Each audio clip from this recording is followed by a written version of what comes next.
Hello, my name is Kate, and I'm going to be reading Rilla of Ingleside, Chapter 10, The Troubles of Rilla. And I will apologize in advance if either of my cats decides to join this recording, as they are both currently hanging out with me in my office. I'm reading to you in southern New Brunswick in the community of Narrapis. October passed out, and the dreary days of November and December dragged by. The world shook with the thunder of contending armies. Antwerp fell, Turkey declared war. Gallant little Serbia gathered herself together and struck a deadly blow at her oppressor.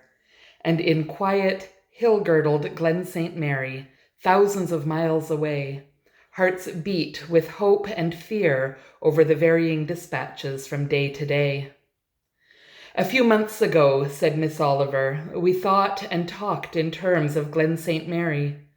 Now we think and talk in terms of military tactics and diplomatic intrigue." There was just one great event every day, the coming of the mail. Even Susan admitted that from the time the mail courier's buggy rumbled over the little bridge between the station and the village until the papers were brought home and read, she could not work properly. "I must take up my knitting then, and knit hard till the papers come, Mrs. Dr. dear. Knitting is something you can do, even when your heart is going like a trip hammer, and the pit of your stomach feels all gone, and your thoughts are catawampus. Then, when I see the headlines, be they good or be they bad, I calm down and am able to go about my business again. It is an unfortunate thing that the mail comes in just when our dinner rush is on, and I think the government could arrange things better. But the drive on Calais has failed, as I felt perfectly sure it would, and the Kaiser will not eat his Christmas dinner in London this year. Do you know, Mrs. Dr. dear," Susan's voice lowered as a token that she was going to impart a very shocking piece of information, "I have been told on good authority, or else you may be sure I would not be repeating it when it concerns a minister, that the Reverend Mr. Arnold goes to Charlottetown every week and takes a Turkish bath for his rheumatism. The idea of him doing that when we are at war with Turkey! One of his own deacons has always insisted that Mr. Arnold's theology was not sound, and I am beginning to believe that there is some reason to fear it. Well, I must bestir myself this afternoon and get little Jem's Christmas cake packed up for him. He will enjoy it if the blessed boy is not drowned in mud before that time." Jem was in camp on Salisbury Plain and was writing gay, cheery letters home in spite of the mud. Walter was at Redmond, and his letters to Rilla were anything but cheerful. She never opened one without a dreadful tugging at her heart that it would tell her that he had enlisted. His unhappiness made her unhappy. She wanted to put her arm around him and comfort him as she had done that day in Rainbow Valley. She hated everybody who was responsible for Walter's unhappiness. "He will go yet," she murmured miserably to herself one afternoon as she sat alone in Rainbow Valley reading a letter from him. "He will go yet, and if he does, I just can't bear it." Walter wrote that someone had sent him an envelope containing a white feather. "I deserved it, Rilla. I felt that I ought to put it on and wear it, proclaiming myself to be all Redmond the coward I know I am. The boys of my year are going. Every day 2 or 3 of them join up. Some days I almost make up my mind to do it, and then I see myself thrusting a bayonet through another man, some woman's husband or sweetheart or son, perhaps the father of little children. I see myself lying alone, torn and mangled, burning with thirst on a cold, wet field, surrounded by dead and dying men, and I know I never can. I can't face even the thought of it. How could I face the reality? There are times when I wish I had never been born. Life has always seemed such a beautiful thing to me. I wanted to make it more beautiful, and now it is a hideous thing. Rilla, my Rilla, if it weren't for your letters, your dear, bright, merry, funny, comical, believing letters, I think I'd give up. And Una's. Una is really a brick, isn't she? There's a wonderful fineness and firmness under all that shy, wistful girlishness of her. She hasn't your knack of writing laugh-provoking epistles, but there's something in her letters, I don't know what, that makes me feel, at least while I'm reading them, that I could even go to the front. Not that she ever says a word about my going or hints that I ought to go. She isn't that kind.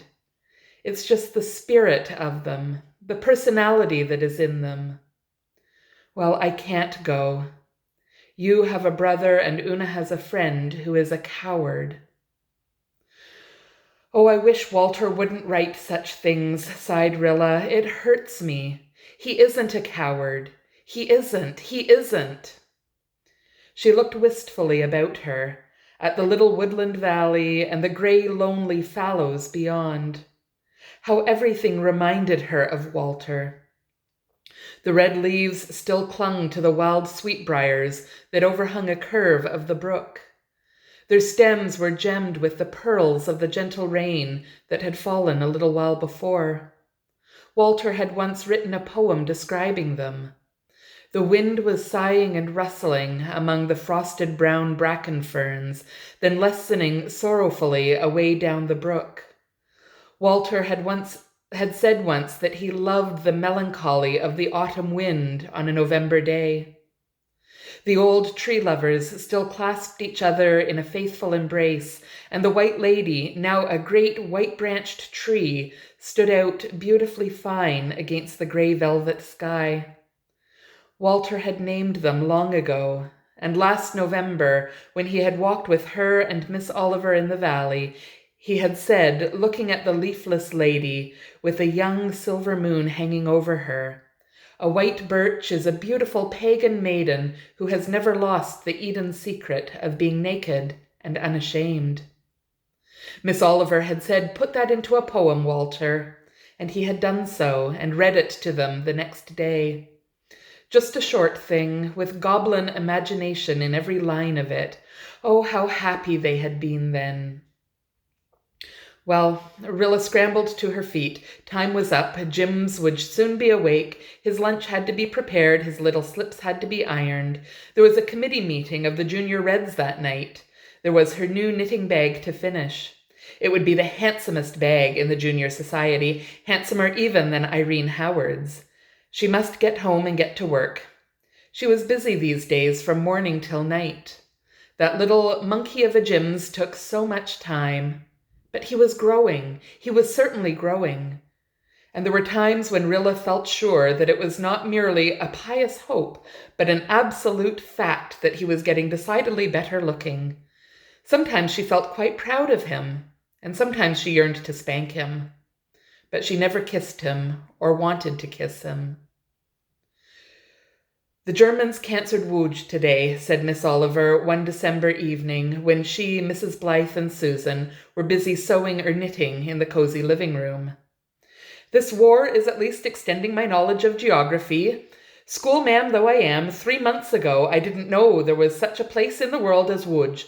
Had I heard it mentioned, I would have known nothing about it and cared as little. I know all about it now, its size, its standing, its military significance. Yesterday, the news that the Germans had captured it in their second rush to Warsaw made my heart sink into my boots. I woke up in the night and worried over it. I don't wonder babies always cry when they wake up in the night. Everything presses on my soul then, and no cloud has a silver lining." "When I wake up at night and cannot go to sleep again," remarked Susan, who was knitting and reading at the same time, "I pass the moments by torturing the Kaiser to death. Last night I fried him in boiling oil, and a great comfort it was to me, remembering those Belgian babies." "If the Kaiser were here and had a pain in his shoulder, you'd be the first to run for the liniment bottle to rub him down," laughed Miss Oliver. "Would I?" cried the outraged Susan. "Would I, Miss Oliver? I would rub him down with coal oil, Miss Oliver, and leave it to blister. That is what I would do, and that you may tie to. A pain in his shoulder, indeed. He will have pains all over him before he is through with what he has started." "We are told to love our enemies, Susan," said the doctor solemnly. "Yes, our enemies, but not King George's enemies, Doctor dear," retorted Susan crushingly.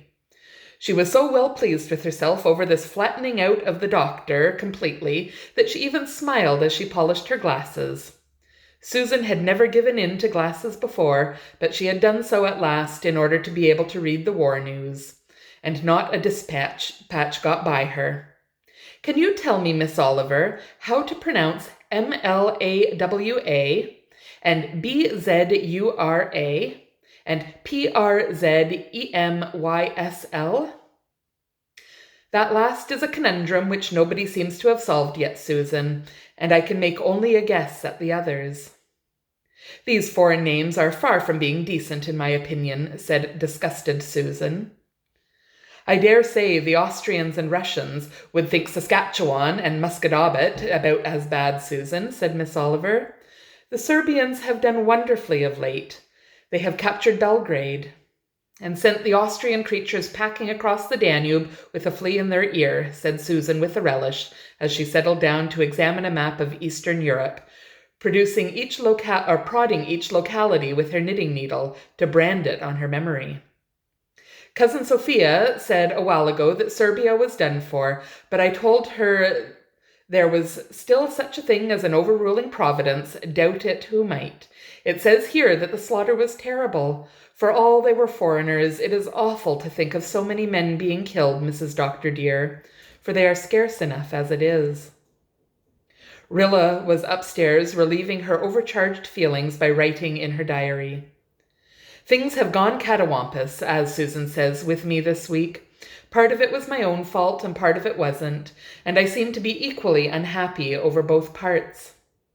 I went to town the other day to buy a new winter hat.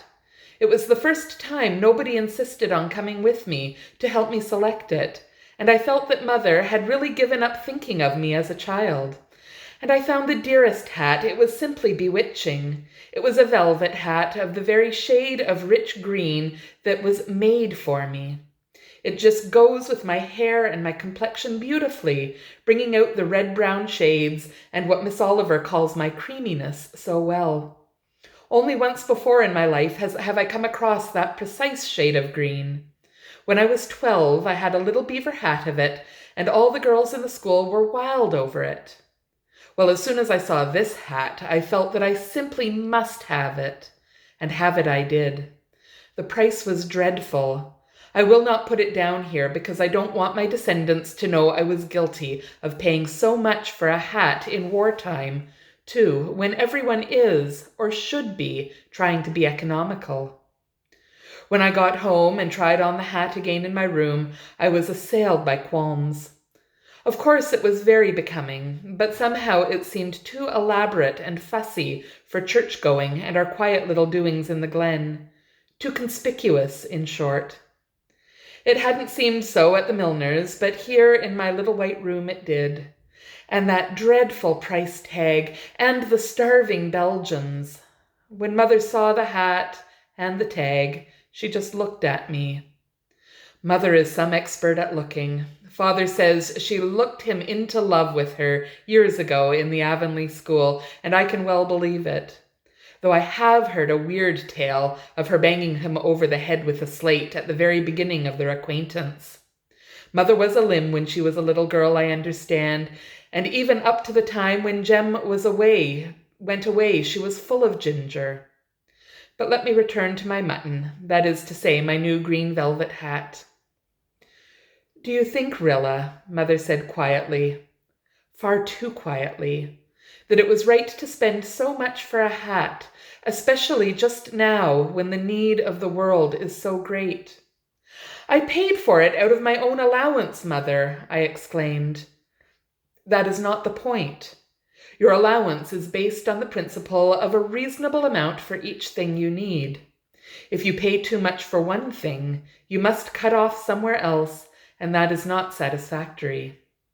But if you think you did right, Rilla, I have no more to say. I leave it to your conscience. I wish Mother would not leave things to my conscience. And anyways, what was I to do? I couldn't take that hat back. I'd worn it to a concert in town. I had to keep it. I was so uncomfortable that I flew into a temper, a cold, calm, deadly temper. Mother, I said haughtily, I am sorry you disapprove of my hat. Not of the hat exactly, said Mother, though I consider it in doubtful taste for so young a girl, but of the price you paid for it. Being interrupted didn't improve my temper, so I went on colder and calmer and deadlier than before, just as if Mother had not spoken. But I have to keep it now. However, I promise you that I will not get another hat for 3 years, or for the duration of the war if it lasts longer than that. Even you, oh, the sarcasm I put into the you, cannot say that what I paid was too much when spread over at least 3 years. You will be very tired of that hat before 3 years, Rilla, said Mother, with a provoking grin, which, being interpreted, meant that I wouldn't stick it out. Tired or not, I will wear it that long, I said, and then I marched upstairs and cried to think that I had been sarcastic to Mother. I hate that hat already. But 3 years or the duration of the war, I said, and 3 years or the duration of the war it shall be. I vowed, and I shall keep my vow, cost what it will. That is one of the catawampus things. The other is that I have quarreled with Irene Howard, or she quarreled with me. Or no, we both quarreled. The Junior Red Cross met here yesterday. The hour of meeting was 2:30, but Irene came at 1:30 because she got the chance of a drive down from the Upper Glen. Irene hasn't been a bit nice to me since the fuss about the eats, and besides, I feel sure she resents not being president. But I have been determined that things should go smoothly, so I have never taken any notice, and when she came yesterday, she seemed so nice and sweet again that I hoped she had got over her huffiness, and we could be the chums we used to be. But as soon as we sat down, Irene began to rub me the wrong way. I saw her cast a look at my knitting bag. All the girls have always said Irene was jealous-minded, and I would never believe them before. But now I feel perhaps she is. The first thing she did was to pounce on Jims. Irene pretends to adore babies. Pick him out of his cradle and kiss him all over his face. Now, Irene knows perfectly well that I don't like to have Jims kissed like that. It is not hygienic. After she had worried him till he began to fuss, she looked at me and gave quite a nasty little laugh, but she said, oh so sweetly, "Why, Rilla, darling, you look as if you thought I was poisoning the baby." "Oh, no, I don't, Irene," I said every bit as sweetly, "but you know Morgan says that the only place a baby should be kissed is on its forehead for fear of germs, and that is my rule with Jims." "Dear me, am I so full of germs?" said Irene plaintively. I knew she was making fun of me, and I began to boil inside. But outside no sign of a simmer. I was determined I would not scrap with Irene. Then she began to bounce Jims. Now Morgan says bouncing is almost the worst thing that can be done to a baby. I never allow Jims to be bounced. But Irene bounced him, and that exasperating child liked it. He smiled for the very first time. He is 4 months old, and he has never smiled once before. Not even Mother or Susan have been able to coax that thing to smile, try as they would. And here he was smiling because Irene Howard bounced him. Talk of gratitude. I admit the smile made a big difference in him. 2 of the dearest dimples came out in his cheeks, and his big brown eyes seemed full of laughter. The way Irene raved over those dimples was silly, I consider. You would have supposed that she thought she really had brought them into existence. But I sewed steadily and did not enthuse, and soon Irene got tired of bouncing Jims and put him back in his cradle.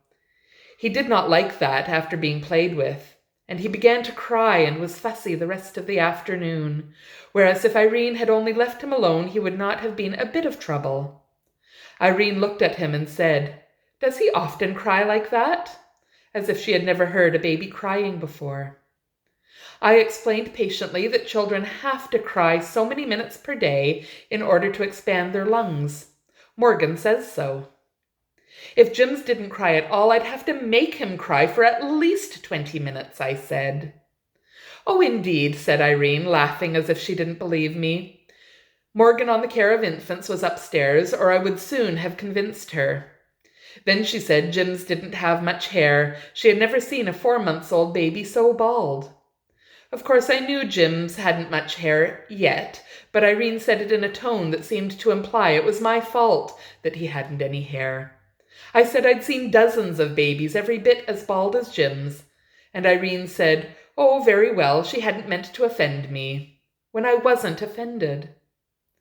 It went on like that the rest of the hour. Irene kept giving me little digs all the time. The girls have always said she was revengeful like that if she were peeved about anything, but I never believed it before. I used to think Irene just perfect, and it hurt me dreadfully to find she could stoop to this. But I corked up my feelings and sewed away for dear life on a Belgian child's nightgown.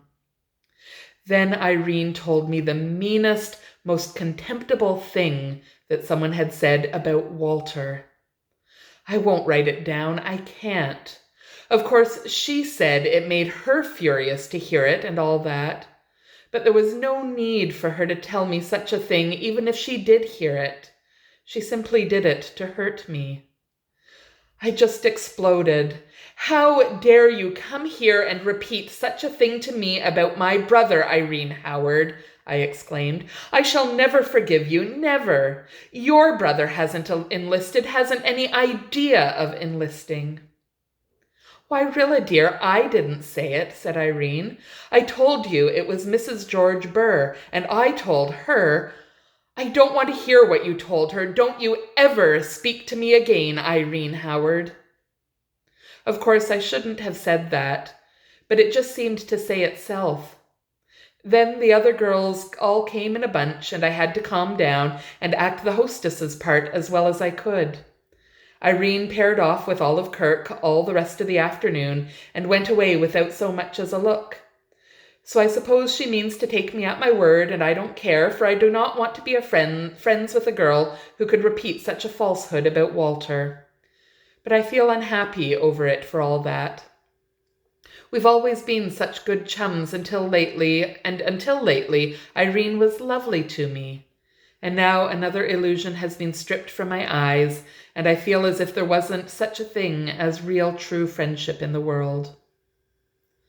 Father got old Joe Mead to build a little kennel for Dog Monday in the corner of the shipping shed today. We thought perhaps Monday would come home when the cold weather came, but he wouldn't. No earthly influence can coax Monday away from that shed, even for a few minutes. There he stays and meets every train. So we had to do something to make him comfortable. Joe built the kennel so that Monday could lie on it and still see the platform, so we hope he will occupy it. Monday has become quite famous. A reporter of the Enterprise came out from town and photographed him and wrote up the whole story of his faithful vigil. It was published in the Enterprise and copied all over Canada. But that doesn't matter to poor little Monday. Jem has gone away. Monday doesn't know where or why. But he will wait until he comes back. Somehow it comforts me. It's foolish, I suppose, but it gives me a feeling that Jem will come back, or else Monday wouldn't keep on waiting for him. Jims is snoring beside me in his cradle. It is just a cold that makes him snore, not adenoids. Irene had a cold yesterday, and I know she gave it to him, kissing him. He is not quite such a nuisance as he was. He has got some backbone, and he can sit up quite nicely. And he loves his bath now, and splashes unsmilingly in the water, instead of twisting and shrieking. Oh, shall I ever forget those first 2 months? I don't know how I lived through them. But here I am, and here is Jims, and we are both going to carry on. I tickled him a little bit tonight when I undressed him. I wouldn't bounce him, but Morgan doesn't mention tickling, just to see if he would smile for me as well as for Irene, and he did, and out popped the dimples. What a pity his mother couldn't have seen them. I finished my 6th pair of socks today. With the first 3, I got Susan to set the heel for me. Then I thought that was a bit of shirking, so I learned to do it myself. I hate it, but I have done so many things I hate since the 4th of August that one more or less doesn't matter. I just think of Jem joking about the mud on Salisbury Plain, and I go at them. So, thank you for listening, and have a good day.